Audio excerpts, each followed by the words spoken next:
আসসালামু আলাইকুম। আজকে রয়েছে দারুণ মজার একটি রেসিপি, আর সেটি হলো কাশ্মীরি আমের আচার। আচারের আচার হলো কাশ্মীরি আচার। এটি পছন্দ করে না এমন কেউ নেই, আর ছোট বড় সবাই কিন্তু এই আচার খেতে পারে।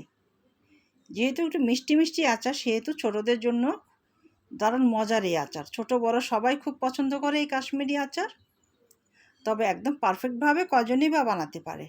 একদম পারফেক্টভাবে বানাতে হলে আমাদের সম্পূর্ণ ভিডিওটি দেখবেন, আমাদের পেজটি ফলো করে দিবেন, আমাদের ইউটিউব চ্যানেলটি সাবস্ক্রাইব করে দিবেন। চলুন আমরা মূল রেসিপিতে চলে যাই। এখানে আমি 3টি আম নিয়েছি, আর কাশ্মীরি আচার বানাতে হলে কিন্তু আমাদের আটি শক্ত দেখে আম নিতে হবে। আমি এখানে টক মিষ্টি আম নিয়েছি, আর আপনারা যদি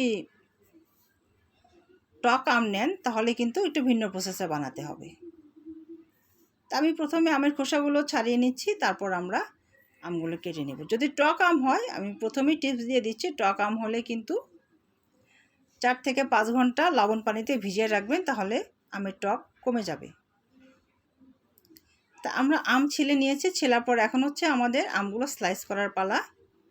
খুব ভালো করে দেখবেন কাশ্মীরি আচারের জন্য আমের পিসগুলো আমি কিভাবে করছি।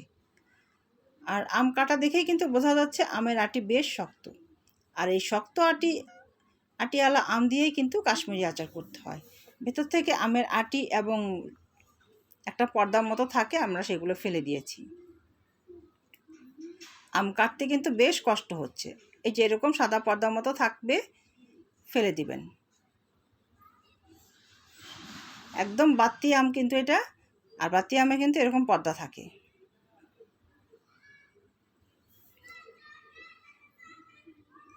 তা আমরা এইভাবে চিকন লম্বা করে আমের পিসগুলো করে নিব।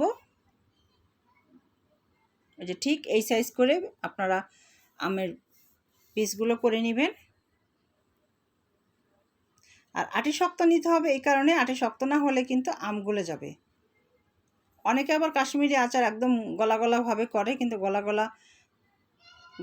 গলা করলে কিন্তু আচার পারফেক্ট হয় না। কাশ্মীরি আচার কিন্তু আস্তে আস্তে থাকবে। তো এইভাবে আমরা সবগুলো আম কেটে নিয়েছি, আর এই আমগুলো লবণ পানিতে ভিজানোর কোনো প্রয়োজন নাই, কারণ এটা হচ্ছে টক মিষ্টি আম, কাঁচা মিঠা আম, সরি, এটা হচ্ছে কাঁচা মিঠা আম।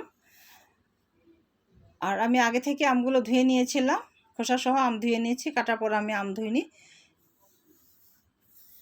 কাটার পর আম ধুলে আমের মধ্যে পানি ঢুকে যায়, সেজন্য আমি ধুইনি। তো এখানে আমরা 1 কেজি চিনি নিয়েছি। এই আমগুলোর জন্য আমরা 1 কেজি চিনি দিয়েছি, আর 2 কাপের মতো পানি দিয়েছি। চিনি এবং পানি দেওয়ার পর আমরা নেড়ে চেড়ে দিলাম। তারপর হচ্ছে আমরা আদা কুচি দিয়ে দিলাম। এখানে অবশ্যই আদা কুচি দিতে হবে, আর এখানে আমরা মরিচগুলো সুন্দর করে কেটে রেখেছি, এটা আমরা পরে ব্যবহার করব। তা আদা কুচি দেওয়ার পর সামান্য একটু লবণ দিলাম। কাশ্মীরি আচারে কিন্তু অবশ্যই আদা কুচি দিতে হবে। চিনিগুলো গলে যাওয়ার পর আমরা আমগুলো দিয়ে দিব। এখন আমগুলো আমরা ছেড়ে দিচ্ছি। আমগুলো দেওয়ার পর আমরা ভালোভাবে নেড়ে দিচ্ছি। খুব বেশি কিন্তু নাড়াচাড়া করা যাবে না, তাহলে আবার গলে যাবে। এখন ভালো করে নেড়ে দিয়ে আমরা একটু ঢেকে দিলাম, ঢেকে দিচ্ছি বলক আসার জন্য। বলক আসার পর থেকে কিন্তু আমরা সম্পূর্ণ আগলা রাখতে হবে। তো ঢাকনা খুলে আমরা আবার ভালো করে নেড়ে দিয়েছি। এখন এটা জাল হতে থাক, আমগুলো সিদ্ধ হবে। আমরা 1 কাপের মতো সাদা ভিনেগার দিয়ে দিলাম। ভিনেগার দিয়ে আবার ঢেকে দিয়েছিলাম, কেননা তখন আমাদের ভালোভাবে বলক আসেনি। তো কিছুক্ষণ পর আমরা একটু আলতো করে নেড়ে দিব, চিনির শিরাটা যেন সম্পূর্ণ আমের ভিতর ঢুকে যায়, সবগুলো আমের মধ্যে সমানভাবে ঢুকে যায়। আমরা কিন্তু খুব আলতো করে নেড়েছি। এখন আমরা শুকনো মরিচগুলো দিয়ে দিয়েছি। শুকনো মরিচগুলো কিন্তু খুব চিকন চিকন করে কাটতে হবে। এখন আমগুলো জাল হচ্ছে, আমরা শিরাটা শুকিয়ে যাওয়া পর্যন্ত অপেক্ষা করব। অনেকটাই শুকিয়ে গেছে, মনে হচ্ছে অনেক শিরা আছে, কিন্তু অনেক নাই। চুলার উপরে বলকাচ্ছে, সেজন্য মনে হচ্ছে যে শিরার পরিমাণ অনেক বেশি আছে, কিন্তু না, এখানে শিরাটা অনেক কমে গেছে।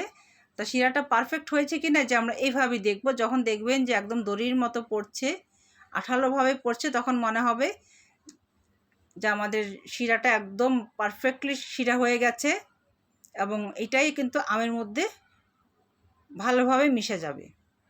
সেই পর্যন্ত কিন্তু আমাদেরকে জাল করতে হবে এবং আমরা মনে হচ্ছে আরেকটু কিছু সময় জাল করতে হবে। তার কিছু সময় জাল করার পর আমরা নামাবো।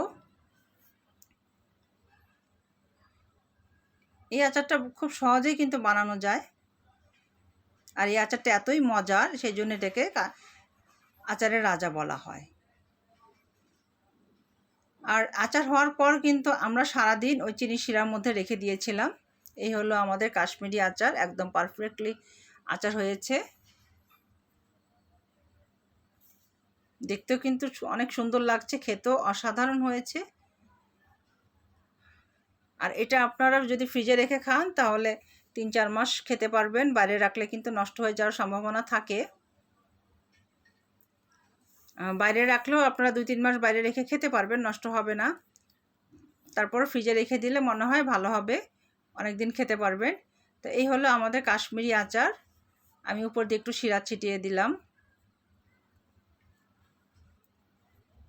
আচারটা তৈরি করার পর কিন্তু সারা দিন আপনারা ওই শিরার মধ্যে রেখে দিবেন, তাহলে খুব সুন্দরভাবে মিষ্টি ভিতরে ঢুকে যাবে।